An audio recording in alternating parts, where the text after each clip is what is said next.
Dimas Candidate Forum. My name is Brett Strauss. I'm an attorney based out of Claremont. My office is in Auckland.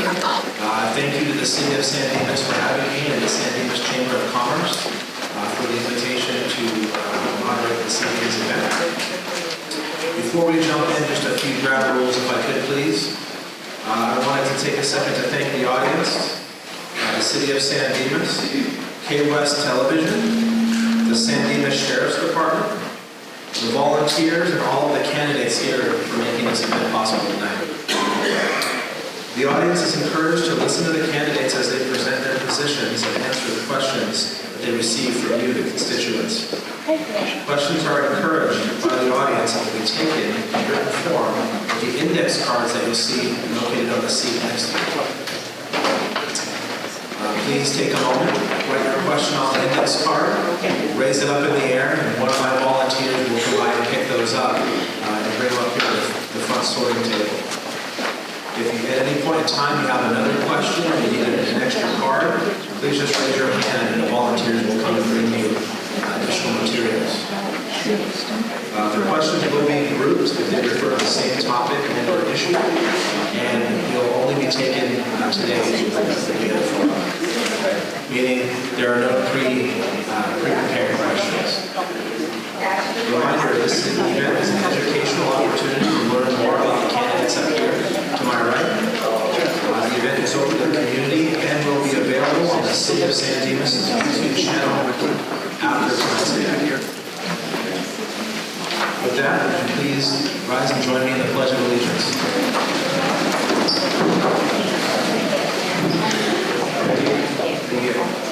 I pledge allegiance to the flag of the United States of America and to the republic for which it stands, one nation, under God, indivisible, with liberty and justice for all.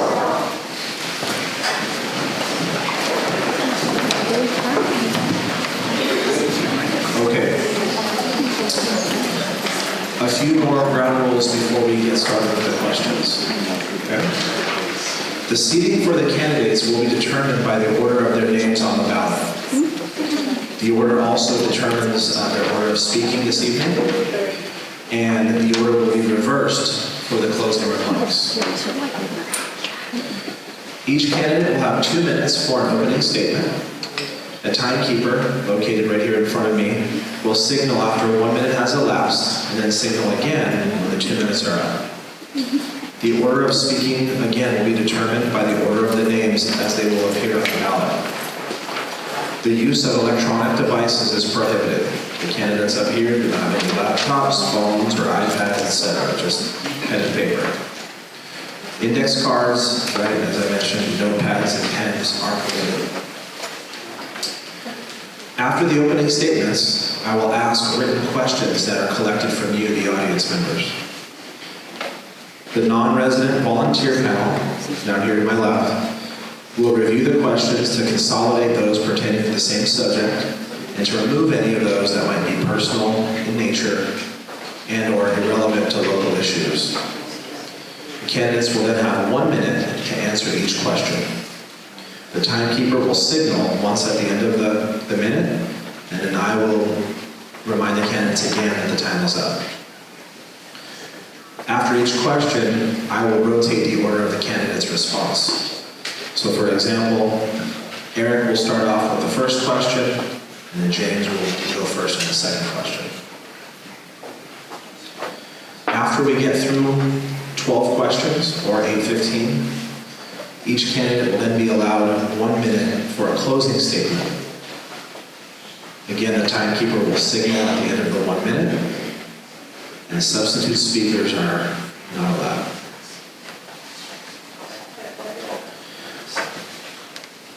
Candidate forum rules: no campaign signs, clothing, or banners of any type will be permitted within the venue inside this room. I'm sure as you walked in, you noticed that there are signs and materials out front for you to take on your way out this evening. There will be no electioneering and fundraising during our event this evening. And all candidates were notified that it's their responsibility to notify their supporters of these rules in advance. Candidates may bring campaign literature and information to the area outside the forum, which you saw. Okay, and the material must be displayed outside at the table at all times. We covered that. Okay. Candidates are welcome to remain after the forum to speak informally with members of the audience. So, should you have any questions or concerns that you'd like to share afterwards, the candidates here have been notified that they'll have time to meet with you outside of the event.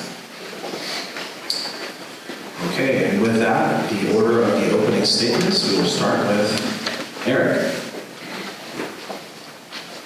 Well, I'd just like to say, firstly, thank you to the Chamber for hosting this event, and thank you for all of your time and attention tonight and being here.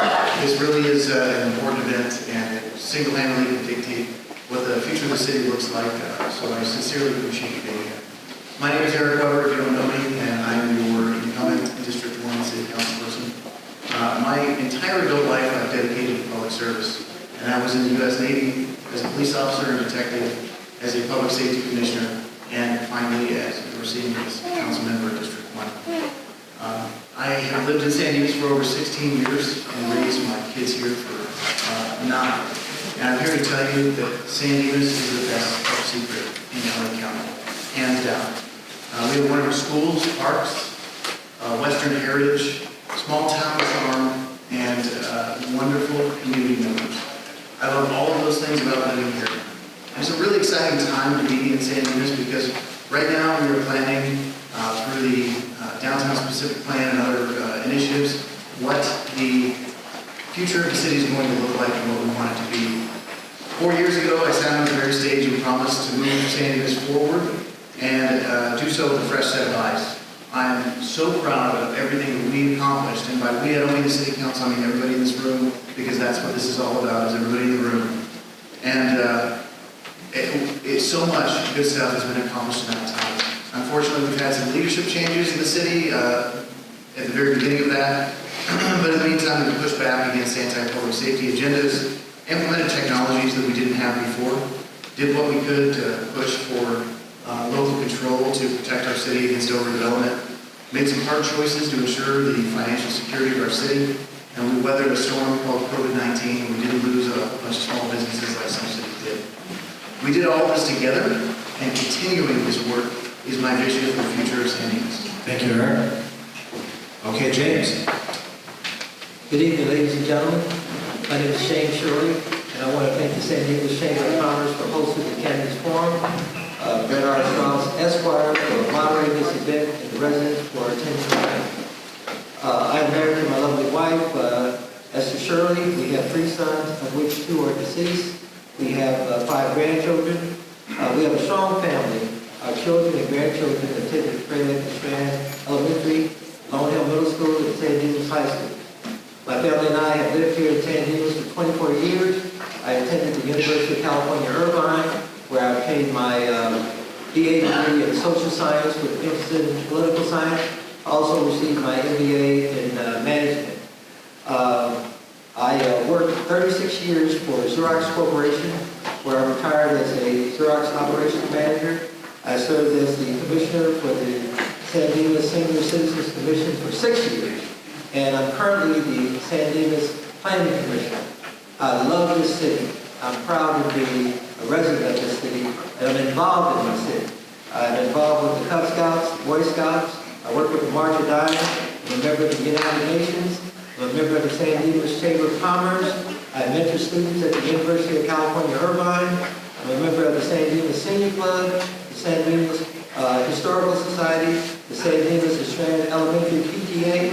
I'm on the advisory committee for Mount San Antonio Community College, and I work with the Los Angeles Health and Task Force. And I'm just proud to be here, and I'm looking forward to becoming your councilman for District 1. Thank you. Thank you, James. Rachel. Hi, everyone. Thank you so much for being here. My name is Rachel Patakos. I was born and raised here in San Dimas to my parents, Jeff and Terry Templeman, along with my brother, Stephen. We grew up in the heart of the community amongst local leaders, volunteers, and activists. My dad served on city council, and my mom volunteered with the Historical Society. and they are still both very active volunteers in the community. I went to our local schools. I went to Extram, Lone Hill, graduated from San Dimas High School, was always involved in student government. After high school, I went to Citrus Community College and later graduated from Cal State Fullerton with a degree in anthropology. Then I did as most do, and I got married. I helped my partner open up several small businesses, had children, and quit my job to become a stay-at-home mom. But you know, life doesn't always work out the way that we think it is. And I found myself a divorced mother with 2 children under 2 years old, and I had a decision to make. What role model was I going to be for my children? I juggled 3 jobs, and I got my license in real estate. I opened up my own small corporation so that I could work within my own small business restraints. Since then, I have ran my own successful career, bought my home here in San Dimas, and I volunteer for numerous organizations, all while raising my 2 wonderful sons here in the town that I live. I'm running for San Dimas City Council because I'm invested in this city and the future of the city. This is my city. This is your city. I want to be a part of the positive growth that I see ahead of us. San Dimas is a great place to live, and by being an independent perspective, I wish to bring change to the community. I will help to improve public safety, I will support small businesses, and maintain our small town feel. And most importantly, I will never lose sight of what is best for San Dimas. All right, thank you. Julia. Good evening, everybody. My name is Julia Puniseti, and I would like to thank everybody, legislators, city officials, city staff, the deputies, our moderator. Thank you to the citizens of San Dimas who are here, watching on TV, and especially my 3rd district neighbors. Sorry. I may not be the most eloquent speaker tonight, but once elected, I will be the hardest working city council person for the city. I will make sure that I represent the 3rd district in the way that I know I can, with a moral compass and being faithful to my oath of office. As a resident of the 3rd district in the town core, I have been a businesswoman, a mother, a wife, a community volunteer / executive board member for San Dimas Softball. I run a small business out of San Dimas and South El Monte. I have volunteered my time for the last 2 years with San Dimas Softball. I started as a teen mom and became a board member and then an executive board member. I have been the only 3rd district candidate to show up in person to city council meetings, to study sessions, and to community events. So I'm already here doing the work for my district. I'm running to bring new ideas and a new way of thinking with no ties to old politics. As your city council member, I will work for smart, beneficial business development in the city. I will work with everybody to combat homelessness. I will work with everybody to enhance community programs. And lastly, I will work diligently to ensure fair resources for the 3rd district. I hope to answer the questions as best as I can. If you would like more detailed explanation, please see me afterwards. Thank you. Thank you. All right, before we jump into the first question, please, candidates, take the microphones and move them just a little bit closer to you as we get through here, please. Same. Okay.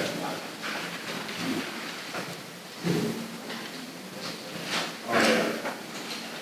Our first question, starting with you, Eric. How would you balance working towards your own goals while also working effectively with others? I manage to do that every single day, as a matter of fact. The challenging aspect of being on the city council for the last 4 years has been working full-time in a career that often involves working after hours, working late, and also being able to dedicate time to the city. And I think there is a balance to be struck there. Sometimes it involves late nights and study sessions and closed sessions with the city council, and waking up at the crack of dawn early in the morning to go off to work. But it is a sacrifice that I think is worth it. The city of San Dimas is on a better path than it was when I first got on the council, and I really truly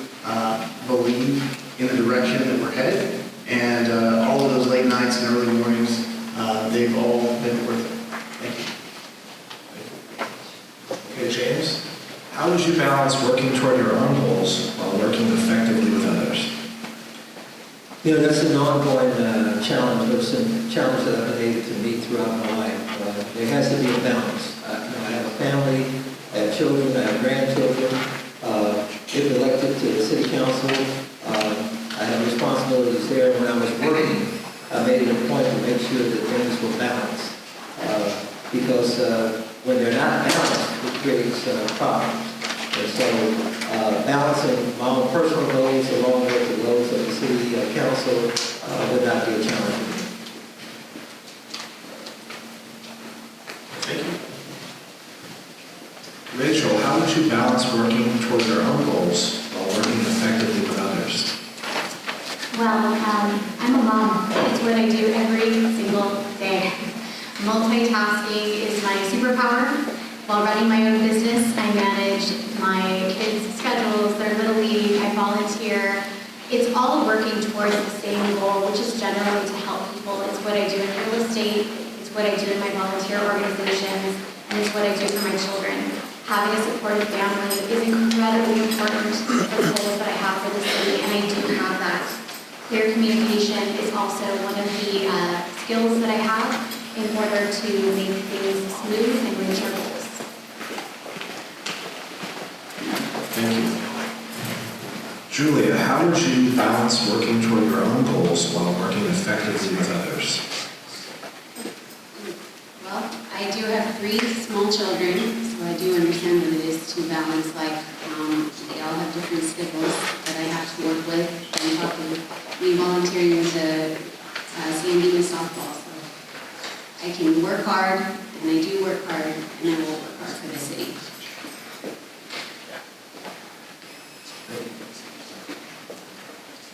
Okay, question number 2, we'll start with you, James. What are you going to do to attract businesses that will provide a youth outlet here in the city of San Dimas? Well, I would, as I'm trying to bring in businesses for the community and also trying to generate revenue for the community, I would also want to make sure that these businesses would be interested in helping to improve the quality of life, not only for our children, not only for young adults, middle-aged adults, or seniors, but for everyone, especially our children, because our children are our future. We need to have activities for our children to do. And I think working with them, collaborating with them in terms of helping them grow their business, as well as making it easier for them to do business here in St. Dimas, I think they would be willing, and most businesses are willing to reciprocate within the community, because the community is what supports the business needs to support the community. So that's what I would do. Thank you. Rachel, what are you going to do to attract businesses that would provide a youth outlet here in San Dimas? Well, first of all, we need to find out what it is that our youth needs. It starts with talking to people and creating relationships. As a member of the San Dimas Chamber of Commerce, networking is extremely important, and finding out what other cities in our region are doing to positively impact our youth. I'm also involved with Lone Hill PTA. I've been an avid volunteer with Extram PTA, and I am on the executive board of the Bonita Council PTA. So I do have a direct relationship with our leaders within the Bonita Unified School District. I would find the need, and then I would find the resource. Thank you. Julia, what are you going to do to attract businesses that provide a youth outlet here in San Dimas? I think Rachel said it the best, to be quite honest. I would find businesses, talk to the community, and see what is it that they're looking for. For example, I know that Claremont has a really cool chef program at the store. I can't remember the name, Claremont Chef, I believe. And I think that would be amazing to have here in San Dimas. I know at the birthday party we went to, everybody was from here in San Dimas and had a great time. Excellent. Thank you. Eric, what are you going to do to attract businesses that provide a youth outlet here in San Dimas? So I first want to talk about the larger larger issue there. What are we going to do about attracting businesses? And 4 years ago on this stage, I talked about soliciting feedback from the community to see what it was that the community actually wanted. We were able to do a citizen satisfaction survey, and the number one thing, or not number one, but one of the highest priorities was vibrancy in our downtown area with restaurants and the like. So while it's not necessarily tailored to the youth in our community, we were able to deliver that. I mean, we have a list right here of 6 or 7 restaurants that we were able to open in our city during that time frame. But there's something to be said about how we attract businesses. The city needs to create the environment in which businesses can succeed. And I think what we've done during COVID, where we were flexible with rules, we were willing to entertain municipal code text amendments to allow businesses to operate outdoors.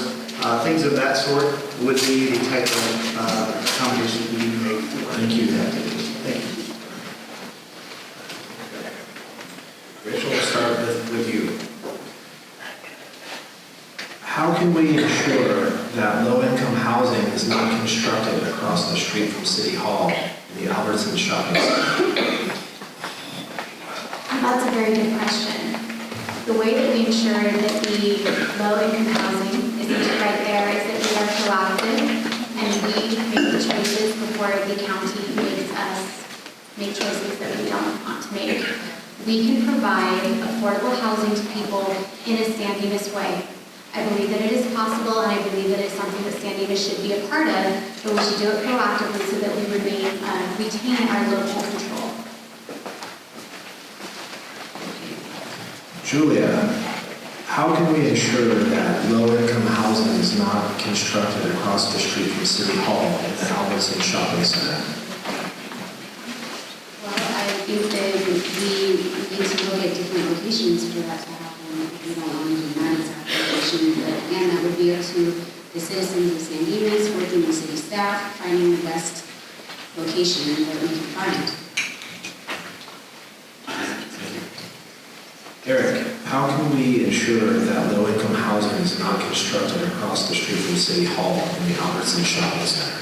I think the biggest thing that we can do to prevent that, if that's what we would like to do, is to petition our county and state legislators who have forced communities like San Dimas to plan for not only low-income housing, but housing of all types, including the regional housing need assessment number that we've been tasked with, which was somewhere around the neighborhood of 12 or 1,300 units, a portion of which would inevitably be low-income housing. I don't think it's anything to be afraid of. We need to be smart about it, but it also involves, if we do not desire to have that type of construction in our city, it involves changing the way we vote on a county and state level so that we're not being pushed down as mandates to do it. James, how can we ensure that low-income housing is not constructed across the street from City Hall in the Albertson Shopping Center? Well, I think it's going to require a collaborative effort with the city council, the staff here in San Dimas, with the county, the state, and federal government, and also soliciting the input from the residents here in San Dimas, and making sure that we're looking at various areas where we can erect low-income housing. But I think it needs to be something that is workable and is agreeable by not just one entity or not just the city council, but I think it really involves listening to the voices, which is our collective voices, and the people who run the city as to what we can and cannot do. And we also need to have options. I think there's always options. I think things, when we look at the options that we have, I think it makes it a lot easier to make a more informed decision. Thank you. Thank you. Okay, question number 4, we'll start with you, Julia. What are your public safety plans to address the homeless and mentally ill that spend time coming in and out of our city? So I would continue to keep working with the captain of the sheriff's department of Wakata and making sure that the services are given out to them as often and as needed as possible. It's going to be an ongoing situation that we need to be ahead of and Thankfully, our city is very good about being one step ahead right now, and I would like to continue that effort as much as I can. Thank you. Okay, Eric, what are your public safety plans in regards to the homeless and mentally ill that spend time coming in and out of our city? This is a very nuanced topic that I could probably go on for about an hour, but I will save you all of that stuff. And boil it down to just this. The city has done an excellent job of engaging with Wakata. We contracted them to do the outreach in our community to place individuals into long-term housing, not just a temporary band-aid where they're going to be back on the streets. That's important. But it's also important to know that I will never, ever advocate for the rights of a person who is passing through our town to sleep or to defecate or urinate, wherever it is that they please. We do not, if they do not accept the services that we have to offer, we do not have to tolerate their disrespect for our community. That is very key to my beliefs being in public safety. The other part of this is that that we also are drafting a set of city. Thank you. All right, thank you. James, what are your public safety plans with regards to homeless and mentally ill that spend time coming in and out of our city? Well, again, I think we need to realize that these are human beings, and these are human beings that need help. And, life is not always kind to everybody. Some of us get beat up worse than others. But we still have a moral obligation to make sure that everyone is cared for, because I cannot be all I can be if you're not all that you can be. And so I have a moral obligation, we have a moral obligation to try and help those who are less fortunate. But I think we need to come up with programs that are going to be able to address this issue, be able to treat the people that have mental illnesses. And those that do have it, they're probably going to need to be cared for life. So we've got to have programs for that. Some are just struggling right now, just need some help. And we need to have programs to help them get on their feet so they're not always just stuck with it. Thank you. Rachel, what are your public safety plans with regards to homeless and mentally ill that spend time coming in and out of our city? Well, we are very, very fortunate to be under the Sheriff's watch here, and Captain Ash and his deputies do a wonderful job. I think it's going to be very important to increase the relationship that we're going to have with the captain, who will be in charge of the actual metro and the station, in order to assure that our voices are heard. We need to make sure that the metro is accountable for the safety of our platform. We also need to be compassionate, and we need to offer services to people who want them and need them, and create partnerships with mental health organizations within our community.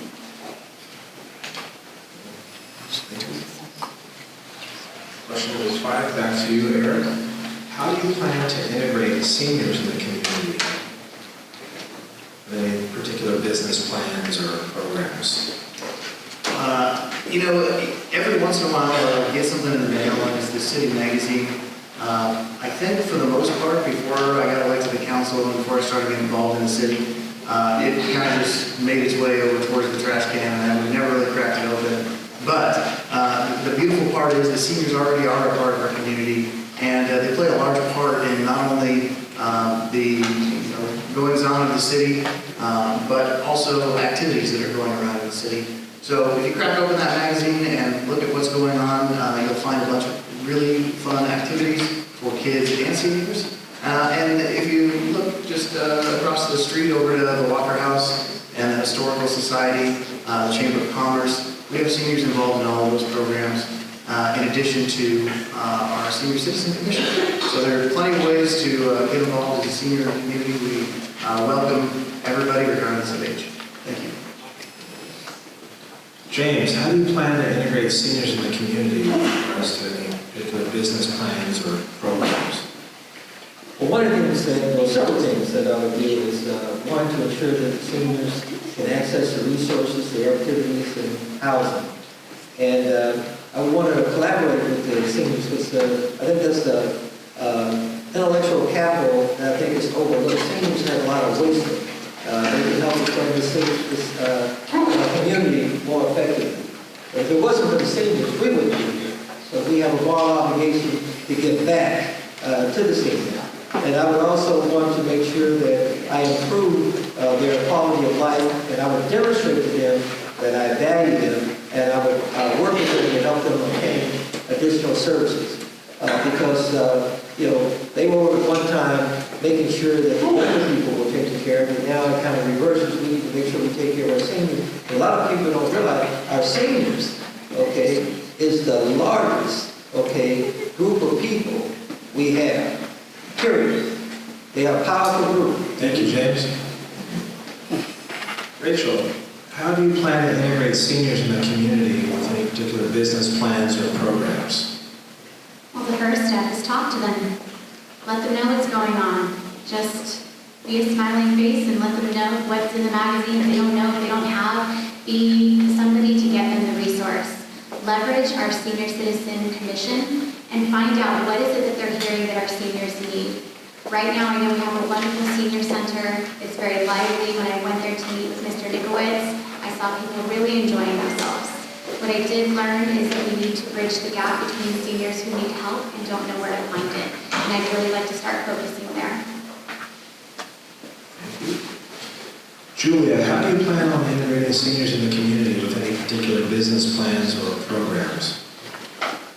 By making sure that the seniors are always offered all of their programs all the time, making sure the ones that maybe don't know about a program will know about a program, making sure that they can get the services they need, the rides that they need, making sure that we're working with the commission to make sure everything is taken care of for them. Thank you. Question number 6, we'll start with you, James. What is one of the biggest changes that you'd like to see in the city of San Dimas? Well, currently right now, we're working on the downtown Pacific plan, and one of the things that I want to work on, and I'm sure everybody else is concerned, is to make sure that we go about doing this the right way. Because we want to make sure that and I want to see smart growth, okay, and innovation that's going to maintain our unique small town character and protects our environment and provide a modern infrastructure.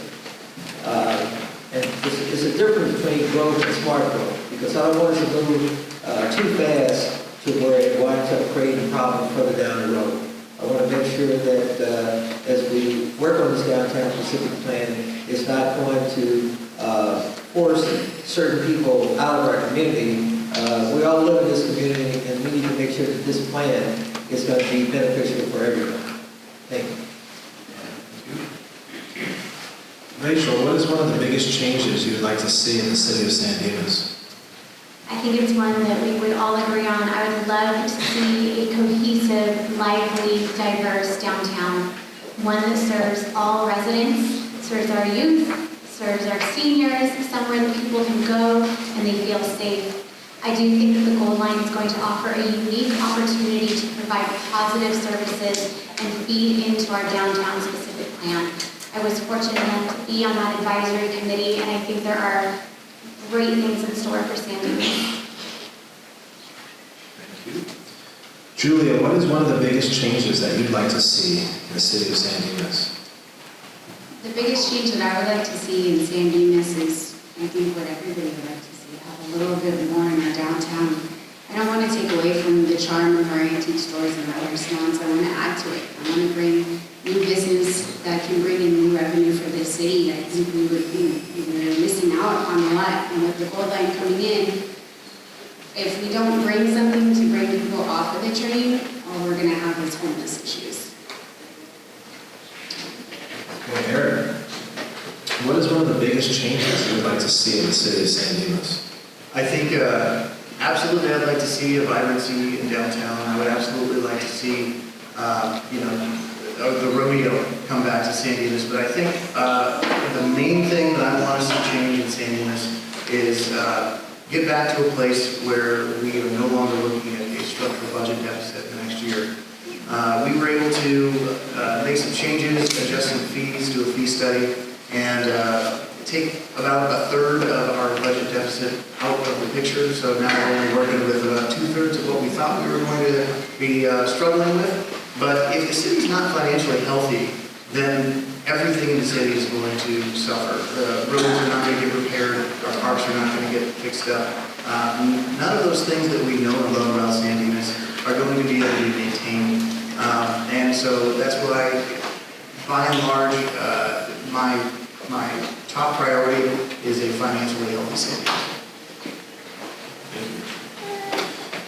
All right, I'd like to take a second here to ask the audience, are there any additional questions? I'm down to my last question here for my volunteers, so we can stop at 7 if you'd like, or we can go up to 12 if anybody has any additional questions. Please raise your hand. Thank you. Okay, question number 7, starting with you, Rachel. Do you feel that all is fair in a political campaign, and how far would you go to win?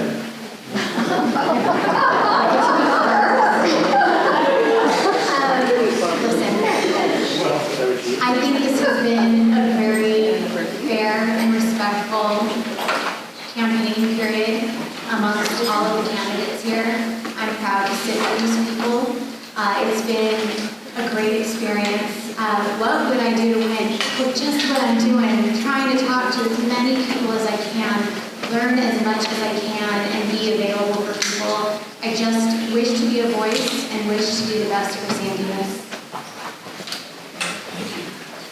Julia, do you feel that all is fair in a political campaign, and how far would you go to win? Well, I mean, just doing what I'm doing, knocking on doors, talking to people, finding out what their district wants, needs, and I want to be there for you guys. I want to be your voice, and I think I can do it if you would just let me. Eric, do you feel that all is fair in a political campaign, and how far would you go to win? No, not all is fair in a political campaign. I think we've all seen political campaigns go sideways, and it's just not a good look. It doesn't make San Dimas look good. It wouldn't make a candidate look good. As Rachel said, everybody up on the stage has been extremely respectful to one another, and I have the most respect for every single one of them. I'm proud to sit up here on the stage with them. What it takes to win a campaign is to have a can-do attitude and some walking shoes, because you're going to put some miles on those things. You might wear those soles out, so have a spare pair handy. But that's what it takes to win a campaign. It's have a good, solid base, a good message, and a good set of walking shoes. Thank you. Thank you, Eric. James, do you feel that all is fair in a political campaign, and how far would you go to win? Well, my philosophy has always been, in the words of Dr. Martin Luther King, the most persistent and urgent question is, what are you doing for others? And I'm running to be the voice, okay, in District 1. And I'm working for the people. And I want to work with the people. I don't believe in doing things that create a smear campaign or making disparaging remarks against someone else, because in the end, it's going to be up to the people, okay, based on your message. And I try to make sure I have a message that's going to resonate with all people, because I'm going to be representing all people. And I believe by us working together, we can accomplish anything. And the problems that we have, they're all created by man and woman. The man and woman can resolve these problems. We just have to take that approach and collaborate with one another and work to make this. All right, thank you, James. Question number 8, we'll start with you, Julia. Safety in our city is very important. What is your opinion on owning a gun for protection? That's kind of a loaded question right there. Pun intended or To be honest, I mean, it's up to the individual, and I hope that you take the classes that are required to own a gun, and if you feel that you need it, then you need it, but as long as it doesn't get pointed at me, I'm fine. Eric, safety in our city is extremely important. What is your opinion on owning a gun for protection?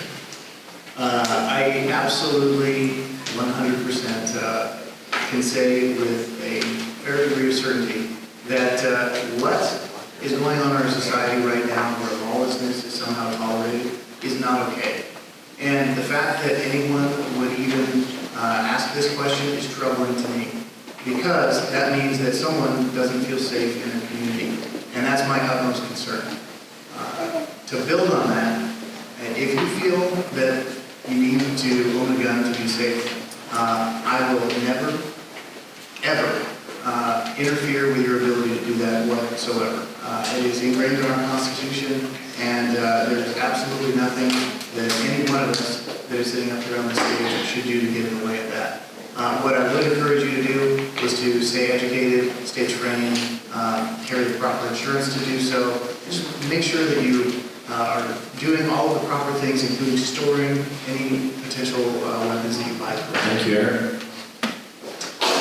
James, safety in our city is highly important. What is your opinion on owning a gun for protection? You know, as individuals, we have to respect and love one another, and we have to implement laws and procedures to protect one another.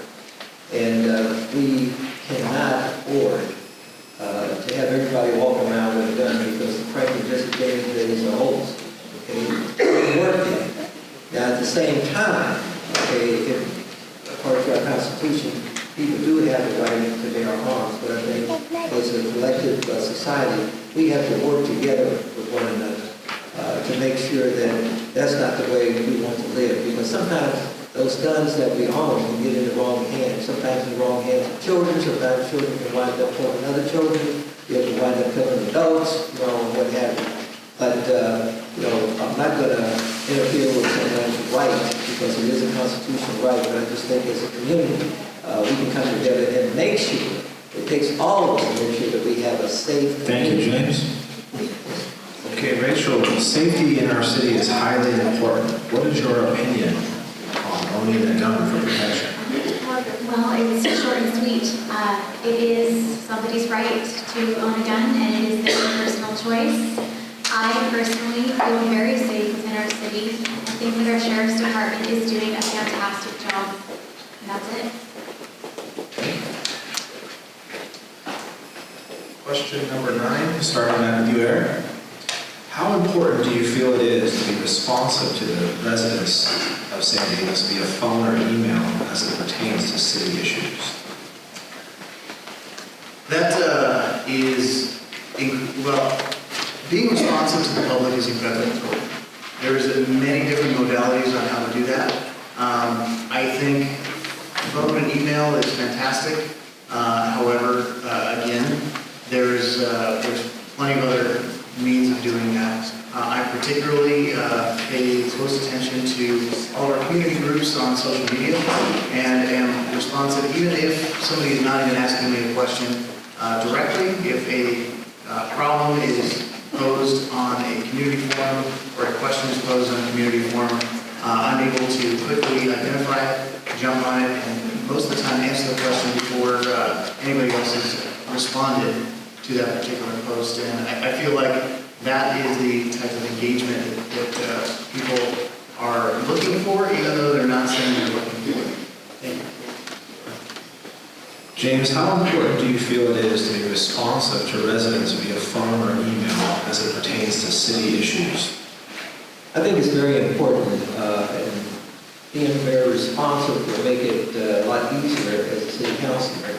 It would make it a lot easier trying to address the needs of the constituents within my district, as well as the city of San Dimas. When people have issues, I need to be responsible, because they've elected me as their elected official, and I work with them. And if they got an issue, I need to make sure that I can address that issue and get back with them regarding that issue in a very timely manner. Thank you. Thank you. Rachel, how important do you feel it is to be responsive to residents via phone or email as it pertains to city issues? It's like the most important thing that we can do as a city council for our residents. By being available, we can provide transparent communication. We can be clear. We can eliminate bad information from running wild, like wildfire. We need to pay attention to our residents. They need to be heard. I cannot be your voice if I am not listening. So it would be my promise to you, I'm available. As a realtor, I'm already available. Thank you. Julia, how important do you feel it is to be responsive to residents via phone or email as it pertains to city issues? It's very important because that issue to that person that's asking is important and they want an answer. So whether or not I know the answer, I will get back to them as soon as I can with, yes, I know the answer, here's the answer, or let me do my homework on that and let me find the answer for you. And, get back to them in a day or two. Thank you. Question number 10, starting with you, James. What is your take on potentially reviving the former neighborhood council? Well, I think that if that's something that the constituents wants to see done, and as a result of collaborating with my colleagues on the city council, working with the staff, if we believe that that's going to be in the best interest of the city and the constituents, then I'm open to collaborating and seeing how we can make this a doable thing. So I'm always concerned about making it a win-win situation. I don't think it has to be an either-or. But I think when you can make it a win-win situation, I think everybody benefits. So this is something that the constituents want to do. I want to make sure they get the facts, collaborate with the appropriate people, and make it happen. Thank you, James. Rachel, what is your take on reviving the former neighborhood council? I didn't make the rule, I just follow them. The districts were created to implement equal resources, to make sure that all neighborhoods were heard. And I think that's a really great thing. Once elected, I'm here for everyone.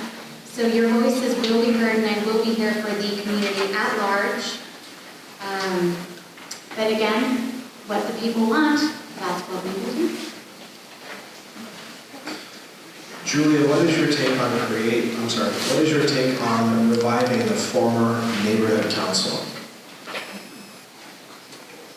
If that's what the third district wants to do, I'm all for it. I know that the third district is actually unique in a way that it has little pockets of its own. So there's the town core, there's the Gladstone, there's Lone Hill. So, they want to have multiple representatives to represent that each little district within the third district. Great, I'm all for it. More ears, more people listening, let's do it. Eric, what is your take on reviving the former neighborhood council? Well, my first take at that is that I would have to figure out what the neighborhood council was, because I'm unfamiliar. And then, secondly, if this has to do with districts, I mean, nobody wanted to go to districts. I don't think it's something that we were forced to do. I know it had a legal gun to our head, and I don't think it benefits the city as much as the court system apparently says that it does. The one thing that I would say is that I prefer that the city remain cohesive and together. I don't want neighborhoods battling against each other if that's what this neighborhood council would be doing, is having small pockets of representation in different neighborhoods. I think even though we are in districts, it's very important that everybody on the council remain dedicated to the entire community and not only look out for their particular pocket of vote. Question number 11, starting with you, Rachel. How significant do you feel that tree preservation is in the community in contrast to all the removals to aid development? I support preserving our urban forest areas, our open spaces, the natural environments, and protecting our trees.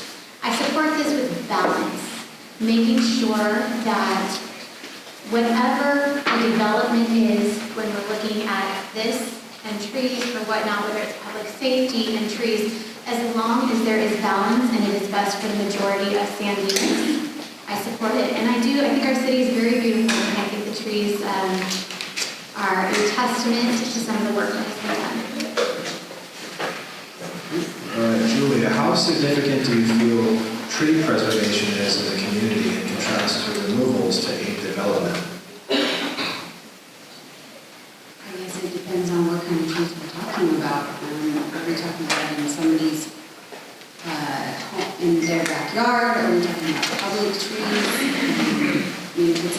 these private residents, they should be able to do what they want, get the correct kind of permits, be able to do all that. If it's public, then it stays, nothing we can do unless it becomes a nuisance and a hazard. Eric, how significant do you feel that tree preservation is in the community in contrast to removals to aid development? I do think that this is a very substantive discussion. Trees are absolutely a great commodity for our city, and they add quite a bit of value to our neighborhoods. I will say that it really does depend on the situation. Are we talking, a nuisance tree? Are we talking a invasive tree? We can't just have a one-size-fits-all blanket. We keep all trees. There are trees that are just grow like weeds and don't really add all that much value. They choke out native trees in the area and native vegetation. If it is an oak tree or some sort of native tree that is full-grown and is absolutely worth preserving, then I'm of the opinion that a project can be built around that, and it can become a actual addition or something good for that project. Thank you, Eric. James, how significant do you feel tree preservation is in the community in contrast to removals to aid development? Well, I think that there needs to be collaboration between like the developers, the city, the residents, as to what trees we want to preserve, how many trees you're talking about taking out as a result of what type of development, and this development, how is it going to benefit the city, how is it going to benefit the residents? If you talk about trees that are on somebody's property, I think a different approach has to be taken. If you're talking about trees that are in parks, I think that's a different approach as well. But since we're talking about development, it all depends on how many trees are we talking about having to remove as a result of this development. Once again, how is this going to benefit not only the community, but the residents of the community. So it's not an easy question to answer because... Okay, thank you, James. Moving on to our 12th and final question of the evening. We'll start with you, Julia. How do you envision the city meeting the required number of housing units?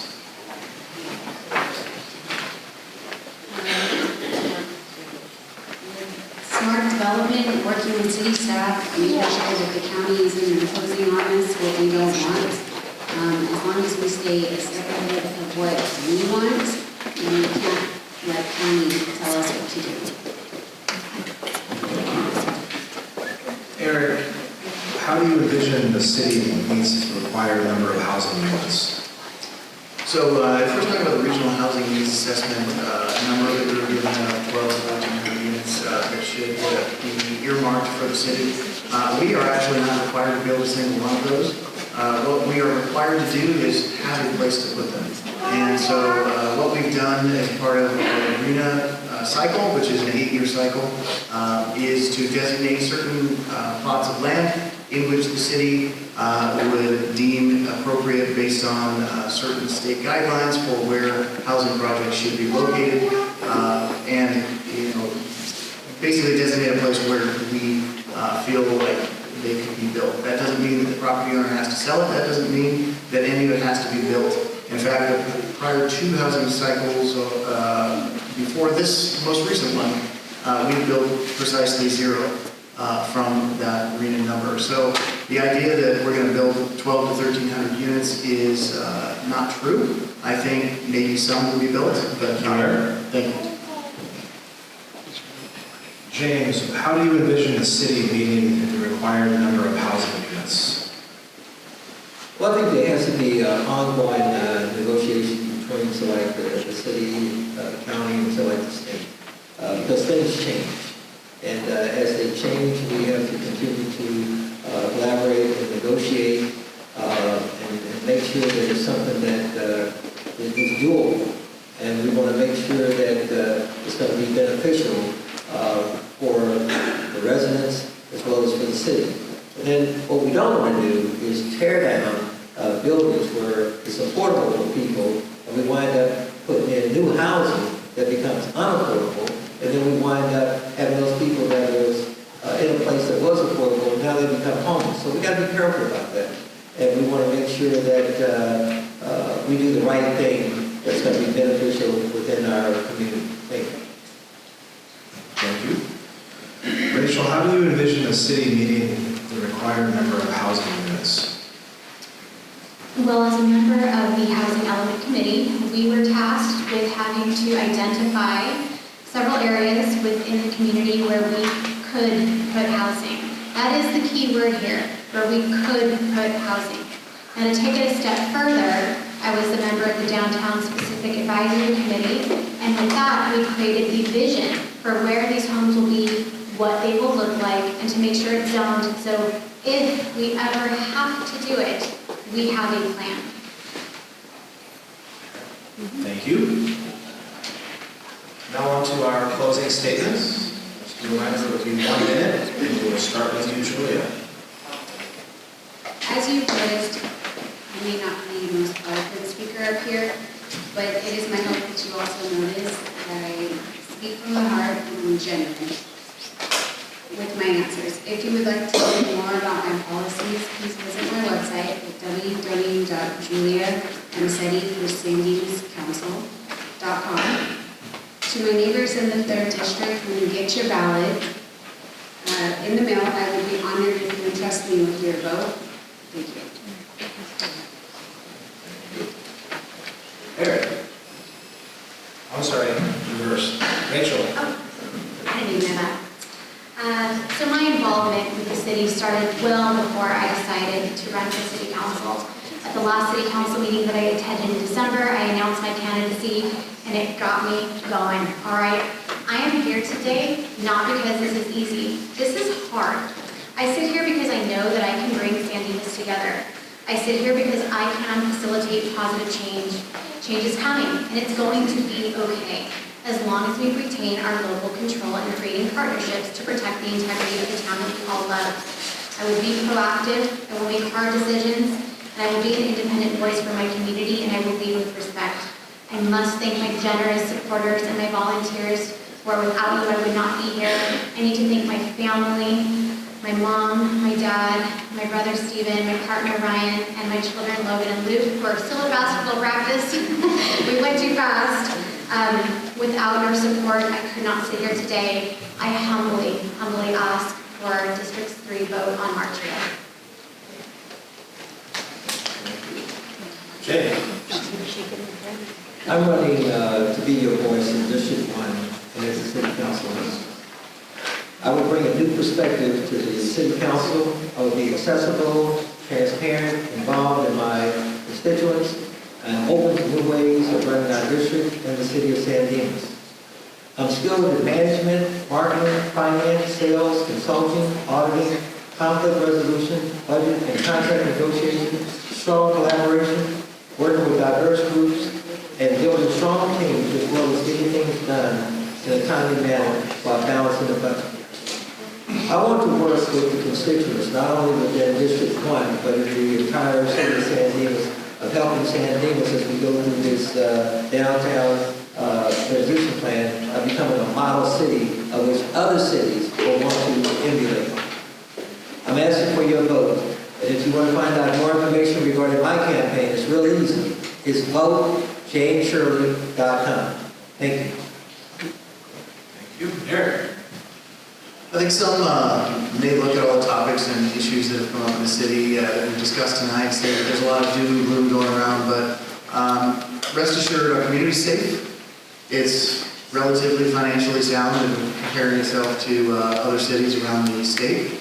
Our city staff members are dedicated professionals, and we're a diverse community filled with fantastic neighbors that care about each other. These are the reasons that San Dimas is such a great place to be. We've accomplished so much together over the last 4 years, but that work is not over yet for me. I must remain vigilant in defending city's character against crime, homelessness, parking impacts, overdevelopment, densification. We do this while ensuring that our city remains financially sound. I'm proud to serve you as your elected council member in District 1, and I humbly ask for your vote so I continue to do so for a second term. Thank you. Thank you, candidates. Again, I'd like to thank you, the audience, for spending time with us this evening and providing all of those great questions. Thank you to the City of San Dimas, K-West Television, the San Dimas Sheriff's Department, the volunteers, and all of you, the candidates, for making this event possible. Just a reminder that the forum will be available on the city's YouTube event later tonight. The city's YouTube channel later tonight after the event. And don't forget, the election is taking place on March the 5th, 2024. And please, please, please vote. Thank you all and have a great evening.